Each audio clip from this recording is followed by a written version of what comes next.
Welcome to the ASC Podcast teaser series. I'm Naomi Crain, and this is a series of interview snippets from the full ASC Podcast interviews I've done, which are available to ASC members in the member portal of our website, AustralianSongwritersConference.com. If you're interested to know more about becoming a member of the ASC and what's on offer for you if you do, check out our website because we'd love to have you as one of our members. Today's teaser is from my interview with one of Australia's top country music stars, Gina Jeffreys. Gina had phenomenal success in the 90s and early 2000s after winning the Tamworth Star Maker competition and then being Johnny Cash's support act on his 94 Australian tour. After a 12-year break to raise her son, Gina has released her new album, Beautiful Tangle, and is starting a promotional tour around the country and beyond. Be sure to take a listen to the album, look up where she's playing near you, and enjoy this clip from my interview with Gina Jeffreys. Do you have a favourite song or a couple of songs from your back catalogue? The turning point song for me really was probably Girls Not Out. I guess that was the first one that kind of became people yell out for from the back of the stage, and from the back of the audience, and they're still yelling out for it. Unfortunately, I say to you songwriters, be careful what you write, because you might have to keep singing it 25 years later. Which is right, achy breaky heart. That's right. Sounded great first time. People want it. So I have that feeling. But I mean, I like Girls Night Out too because it was anthemic for women, just owning it and having fun and stuff. So I like that it did that. But lyrically, I can go better now.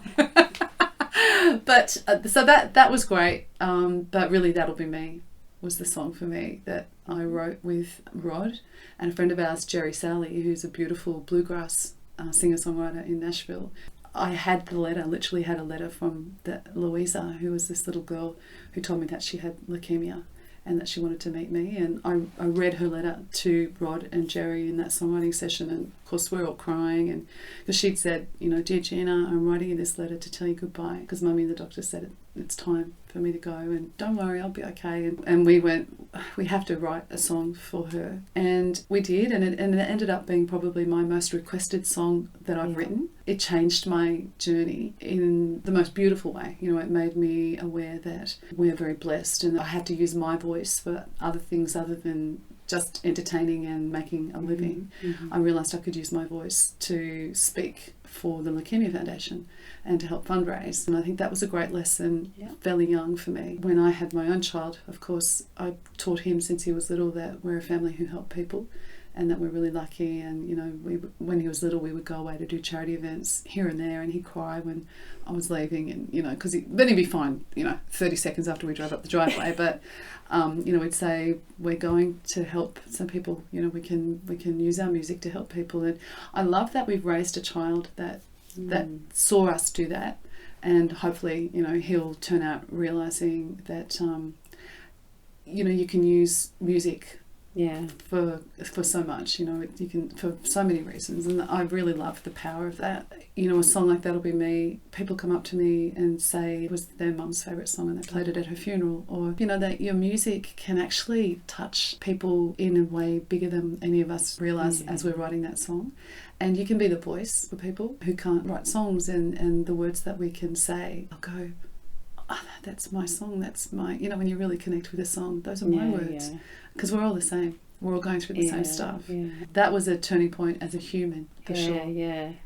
I did a workshop with Mary Gaucher. Oh, yeah. I don't know if you know who she is. Yes. She came out here and did some songwriting workshops, and she was very big on the songwriter and therefore singer has to be the most vulnerable person in the room. Yes. And you have to, for the sake of your audience, because they need someone to say what they can't. Oh, exactly.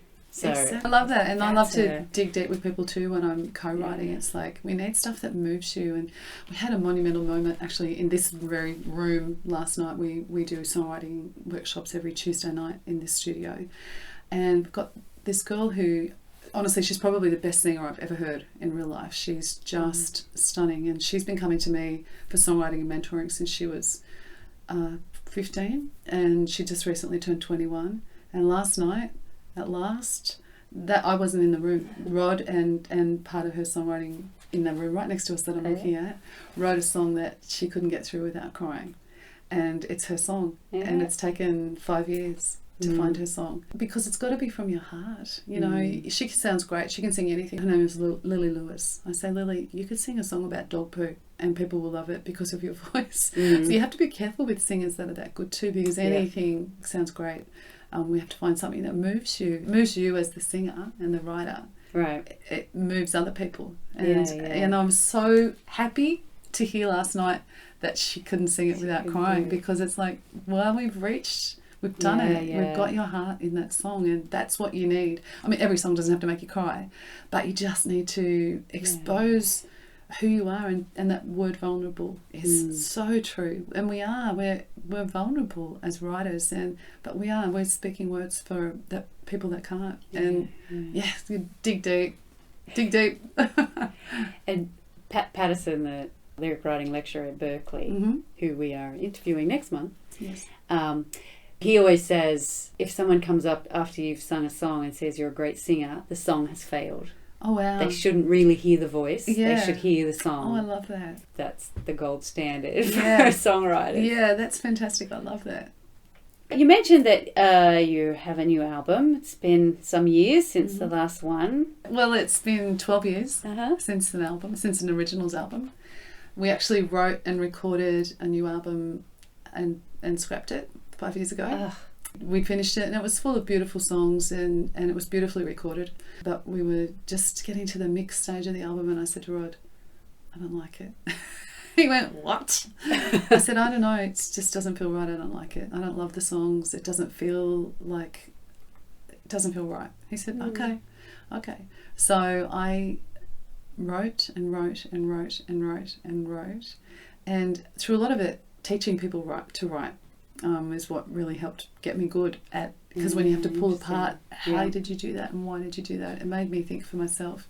Then I went through a really long period of, I can write for other people, but I can't write for myself, where you feel that pressure that, sure, I'll write a song with you right now and you're going to love it and I'm going to love it, but let's write one for me. And I'm like, oh, I don't love it. You know, I had that precious thing going on for a long time. And then Rod and I, in the room right next door to where we're sitting now, I was coming back from the gym one morning and this idea arrived and I went, I have to sit down and talk to you. I've got a song right now. And he said, okay. I said, get your guitar out. And it was a letter that I was writing in my mind to my girlfriend who got pregnant at the same time as we lost a baby.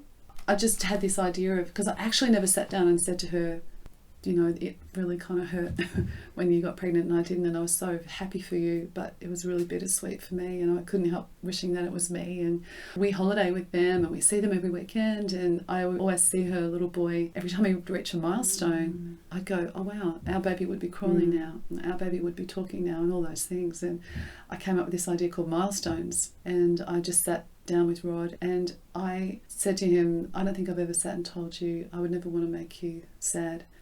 I just can't help how he reminds me of everything I never had. And I cried the day you told me he was coming and I couldn't help wishing it was me. And every time I see you both together, it's bittersweet. And, you know, I had to get up and walk outside here where we are right now and come back in. But the first two verses just came out like that. And then we sat and wrote the chorus and the next two verses and finished it, and it made me cry as I wrote it. It makes me cry talking about it now. And I said to Rod, that's our benchmark. Now we have it, now I can start. Because I found this song that I'd been wanting to talk about for so long. You know, it was 11 years after we lost the baby. It took me that long to talk about that. I really wanted to, for me and Kylie, really. But the song just turned out, I loved it so much, and musically, you know, beautiful because of Rod. And that set the benchmark, and I said, okay, now I see what we have to do, even though every other song would be very different to that. I felt like, okay, it's the first piece of the puzzle is in place. And from then on it just flowed. But I think I had to get that one out, you know, talking about being vulnerable. and I've sung that a couple of times already, and every time I sing it I'll have, I don't know, 10-15 women come up to me crying saying those are my words. When we lost the baby, everybody else around me was getting pregnant so easily, and it was hard to see, you know, go to the shops and see a young pregnant girl smoking. I would really want to go over and throttle her and say, do you realise how lucky you are? And, you know, the difficulties of that and feeling so alone that I was the only one who couldn't get pregnant. But now all these women are coming up going, well, that was me. That's exactly what is exactly what happened to me. And again, it's given them a voice. So by me being so vulnerable, I'm realising that we're not alone, we're all the same. And that's really kind of given me a lot of peace with that as well. So that was awesome when that happened. And then one day, this is crazy, but I woke up with the song finished. And I've never done this before. But I came down the steps at our house and I said to Rod, can you just grab a guitar? I'm just going to sing this out to you in one go, and I'll record it on my phone. And it literally arrived in one go. And I've never had that happen before. And that's the only song on the album that I've written 100% on my own.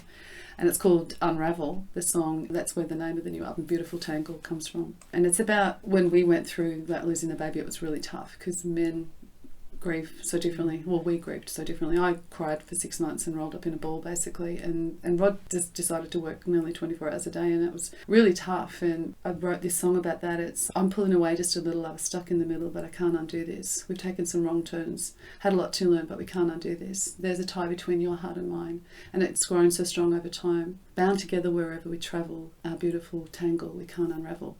For me, it's that feeling of, you know, when you've been in a relationship that has so much history and you've got these heartstrings, and we've got tangled. The more stuff we did, it's like Christmas lights. You just can't get them apart, and the harder that I tried to pull away, the tighter the knot got. And I love that. I love that about our relationship. That song, I'm so proud of it. The album is called Beautiful Tangle. And so that was another one I went, okay. and it's digging really deep again. You know, it's like they're really, really true stories for me. Then we decided, I don't know why we didn't do this ages ago, but we wrote a song about Johnny Cash, about that touring story I told you earlier, where I went from nothing to singing to 15,000 people a night and to having sold platinum albums and stuff. We'd been kicking the idea around for a while. I can't believe that idea wasn't on my first album 20 years ago, or second album after I'd done that tour, but I hadn't thought of it. And then I think in later life, you know, I'm 51 now, I really think a lot about gratitude, and how gratitude is really the secret to happiness, and just noticing the little things and being grateful and letting people know when you're grateful. And I always thought I would have thanked Johnny Cash because that's my personality, but I don't think I thanked him enough. I didn't let him know that you have just completely changed my life, and I'm so grateful. So the song is, if I could thank him, I would love to.